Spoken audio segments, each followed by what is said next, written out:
Anne-Marie Nicoll-Turner. I teach in Ann Arbor, Michigan. I unofficially piloted CMP1 with under Bill Fitzgerald's guys, and I taught 6th, 7th, and 8th, and I'm not really sure which two of those three I'll be teaching next year. Right, the second it looks like 6th and 8th. They asked me tomorrow because it changed a couple times last week. So I'll throw out my basic system, which changes a little bit every year, so you get to hear some new things. All of my students have a 1-inch notebook like that. I do the same thing Von does. I collect, and I have a box in the back. I also have parents save me printer cartridges, and I trade them into Staples for my $2 per cartridge. So I use all that money, $20 every month, to buy notebooks for my classroom. In my notebooks, I can't make sections work either, and it doesn't matter which grade I'm teaching, and I've taught them all, and I kind of flexibly go back and forth between them. I kind of had the same system now regardless of which grade it is. So in my 1-inch notebook that everybody brings, mine also can be used on quizzes and tests, and a lot of times, honestly, it's not used. It's a security blanket. It's there underneath their seat. My students have my official glossary. This is the one from this year. The flip side is the interactive notebook. I tried interactive notebooks this year. Next year, I'm hoping it will be more interactive than this year's was. This way, we define vocabulary words in class, and it's set up like a dictionary. And so they've got, this is probably the one thing they really do use occasionally on the quizzes or tests, because sometimes they need to look up a word that they can't figure out. So we define them as a class. Then the other side is a collection of things that we've done. This is, for us, the most important topics of the year. This was from one of my 8th grade classes this year. This was a thing we did on slope. And so they have this, instead of like her pocket page protector type thing, this is where their important things are. So we had this one for butterflies that had all the 4 different types of transformations on it, and the transformation rules, things that we kind of find important in class. For the in-class work and the homework, what I'm now calling practice, and there's a required homework once a week because we are expected to give homework still in my building. They get a sheet that lists on the top the unit and what the classwork is, and then the homework and my grading rubrics on the bottom. Latest rubric. So what we do is they get a sheet for the investigation, and then all their in-class work is stapled to it, and any of their required homework or practice will be stapled to it. And I take a quick glance at the end of every investigation. We were initially expected to grade all the in-class work, and it's more of, yes, it's got the important things I wanted to see there, the things from the summary that we decided were most important, and maybe some other notes, or no, it doesn't. It's a real quick grade, but that gives them some accountability because it is part of their grade. And then their homework is stapled to it. So for every unit, they'll have, 3, 4, or 5 of these little packets in their binder, and then at the end of the unit, we take them out and we store them in my classroom in milk crates, file folder type things. They're really handy to have around for conferences and for IEPs or student study team meetings. You can pull things out. Kids sometimes will go, hey, that looks like something we did in bits too, and they'll go grab that and pull that out and want to take a look at it. Because they also know we're going to have those there, and I kind of have done different things at the end with a reflection for that. But it's very seldom do I have a kid lose one, and I have taught the last couple of years some of the most unorganized and challenged children that you probably will have. So it's occasionally they come and they'll make a new one of these at lunch because they really kind of value having this available, and it's there, something that can help them vocabulary and other big important ideas. It helps get some of their work done. Go ahead. Is that right there is for the whole year? This is for the whole year. And how do they keep their little packet organized for the investigation, whether it takes a week or?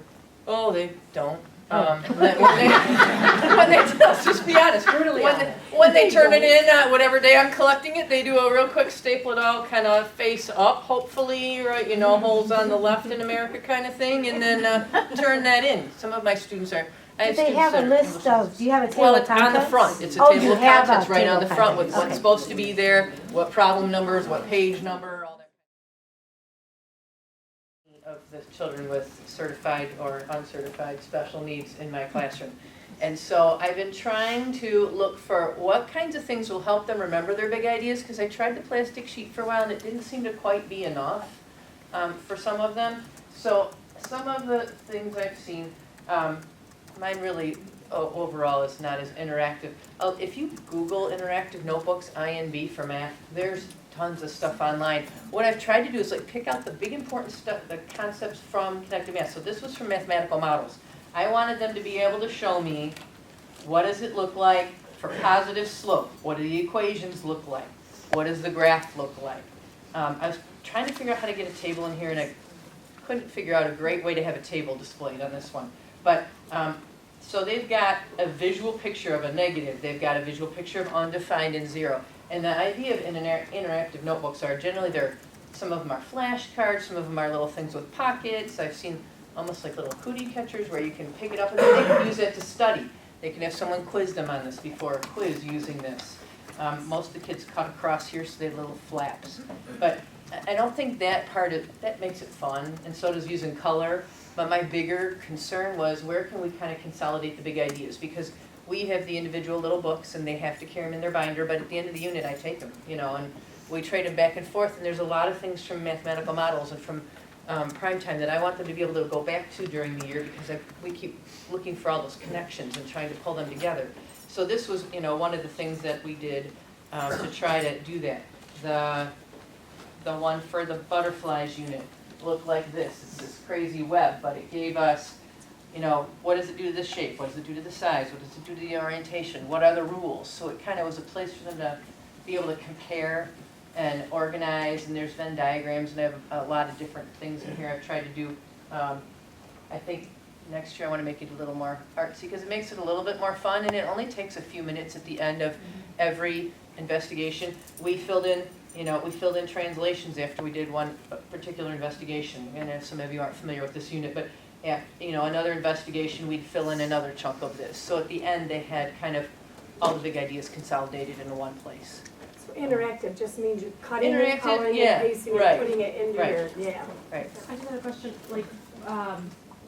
it seems like that's more teacher-centered stuff, which is great. I mean, it has to be part of it, and I'm just wondering if that's something that you feel like the kids used it a lot, and they used it a lot to study, and they used it a lot for reference for the big ideas. So I made a lot of the sheets, things for them to, and then I guided them through it sometimes. Sometimes I'd say, okay, some of this is like a card sort. I had a card sort for the function families.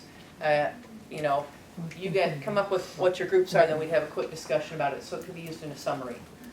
So I tried to really fit it to connected math, but I'm trying, it's another strategy, and it's something different I wanted to try to see if we could come up with something a little more durable. And this doesn't cost very much, and when they lost it, it wasn't a great big huge deal. They just came at lunch and made a new one real quick. So some of them went back and filled in stuff that they thought was important. Sometimes they'd say, oh, you're probably not going to really need that one, but this other one, we really got to that one on slope, because we're going to talk about slope all year long.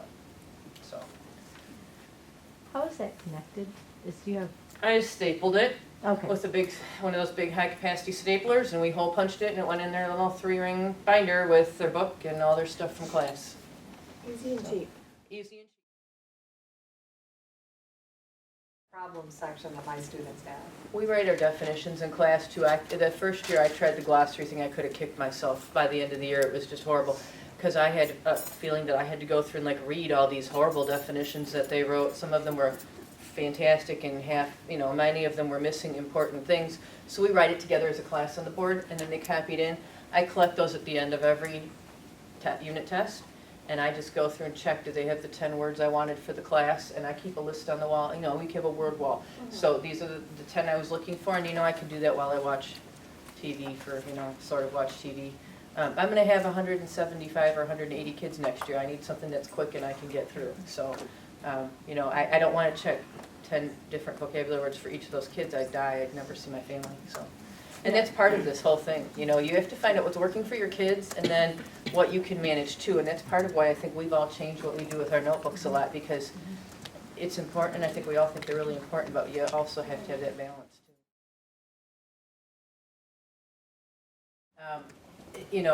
we all had chronically absent students, and that's not a connected math issue, that's a no math issue no matter which way you teach math.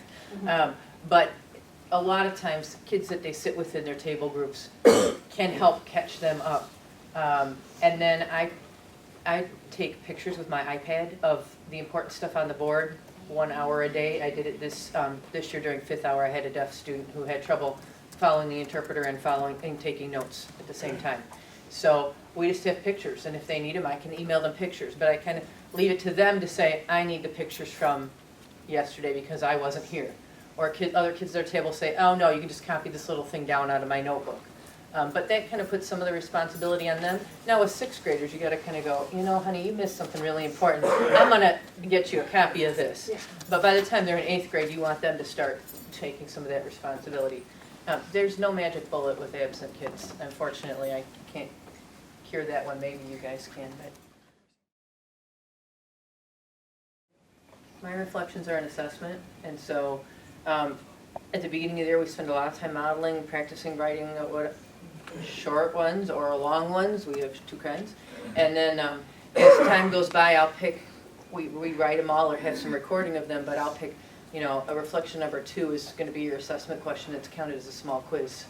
So those end up in the assessment section for me.